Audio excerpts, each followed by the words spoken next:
you want to talk a little bit about what you learned about the manipulation?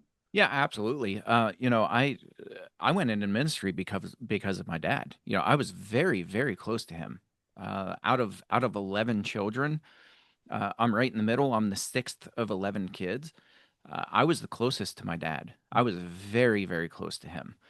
I thought that he walked on water, and not, I didn't put him on that big of a pedestal, but we were really good friends. And anytime I had any kind of questions or anything like that, anything in ministry that came up where I had problems or challenges, I would run to him. I would go to him. He was, I wrote about it in my book.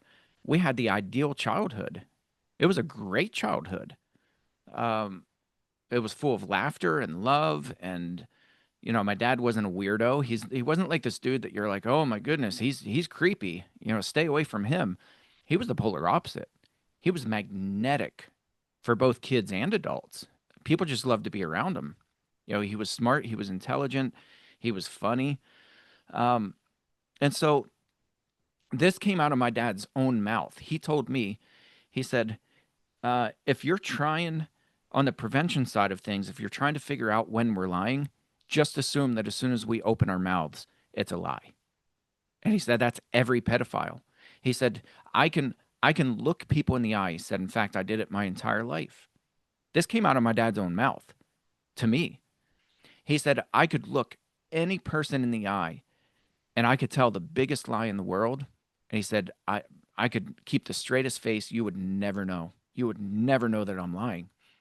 And so I try to explain that to people, that if you think you can keep an eye on pedophiles, we're talking about people with convictions, registered sex offenders that are coming into churches and they roll the welcome mat out for them. I'm like, are you people insane?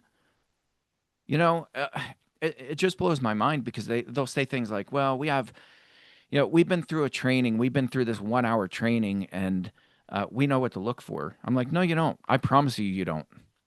I've been doing this. I've been living and breathing this since 2011, since my dad got arrested. I still get fooled by sex offenders. They're incredibly good at what they do, and the Bible speaks to that. Paul talks about it in 2 Timothy chapter 3. He says, evil people and impostors go on from bad to worse, deceiving and being deceived. You know what a solution is? It's not prayer groups. It's not inviting them into the church. It's not playing church with them and hoping that they get better and, providing support groups for them. Paul says, avoid such people. Have nothing to do with them. And there's a very good reason for that. It's for the protection of the innocent people. But churches don't adopt that. I'm one of very few in the entire nation who we actually have it written into our church policy.